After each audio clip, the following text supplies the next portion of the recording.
টানা বর্ষণ ও উজানের ঢলে জুলাই থেকে পদ্মা ও তিস্তা নদীর পানি বৃদ্ধি অব্যাহত রয়েছে। তবে আগস্টের প্রথম সপ্তাহ থেকে হঠাৎ অস্বাভাবিক হারে বাড়ছে পানি। তিস্তার পানি বাড়ায় প্লাবিত হতে শুরু করেছে নদী তীরবর্তী এলাকা।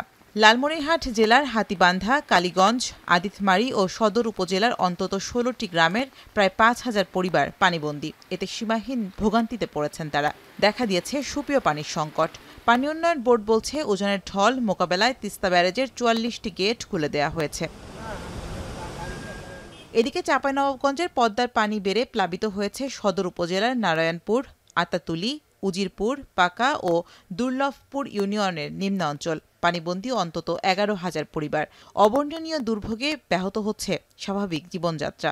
এদিকে রান্না করতে না পারায় খাবার সংকটেও আছেন অনেকে। এদিকে ৬টি প্রাথমিক বিদ্যালয় পানি ঢুকে বন্ধ রয়েছে পাঠদান। এখানে আমরা দীর্ঘদিন যাবৎ পানিবন্দী আছি, যার কারণে আমাদের বাড়িঘরে চলাফেরা, রাস্তাঘাটে চলাফেরার সমস্যা হচ্ছে। পরিস্থিতি অনেক খারাপ, আমাদের বাড়িঘর সব ডুবে গেছে। আমরা এখন কোথায় থাকবো কিছুই বুঝতে পারছি না, আমার পানি বাড়তেই আছে। রাস্তাঘাটে আমাদের চলাচল ব্যাহত করছে, আমাদের স্কুল কলেজে ছাত্রছাত্রীরা যেতে আমাদের অসুবিধা হচ্ছে। সাম্প্রতিক উজান থেকে নেমে আসা পানি এবং মৌসুমী বৃষ্টিপাতের ফলে চাঁপাইনবাবগঞ্জ জেলার পদ্মা এবং এর অববাহিকা অঞ্চলে বেশ কিছু নিম্নাঞ্চলে পানি ঢুকে গেছে।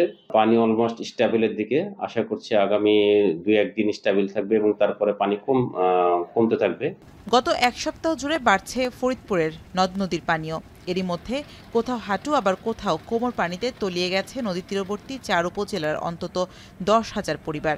এছাড়া মধুমতি, পদ্মা ও আড়িয়াল খাঁড় তীরবর্তী অঞ্চলে দেখা দিয়েছে তীব্র নদী ভাঙন। পানি যেভাবে বৃদ্ধি পাচ্ছে তাতে দেখা যাইতেছে আমাদের গরু খাবার, মানুষের চলাচল, রাস্তাঘাট তলিয়ে যাচ্ছে। ঘরবাড়ি ভেঙে নিতেছে, ক্ষেত খোলা জায়গা জমি সব তলায় যাইতেছে। শাকসবজির ক্ষেত করছিলাম, সব তলায় গেছে। রাজশাহীতেও পদ্মার পানি বাড়ায় শহরের টি বাঁধে বন্ধ রয়েছে চলাচল। সরিয়ে নেওয়া হচ্ছে দোকানপাট। এছাড়া প্লাবিত হয়েছে চরাঞ্চলের ঘরবাড়িও। শামীমা রহমান শাম্মী, এখন।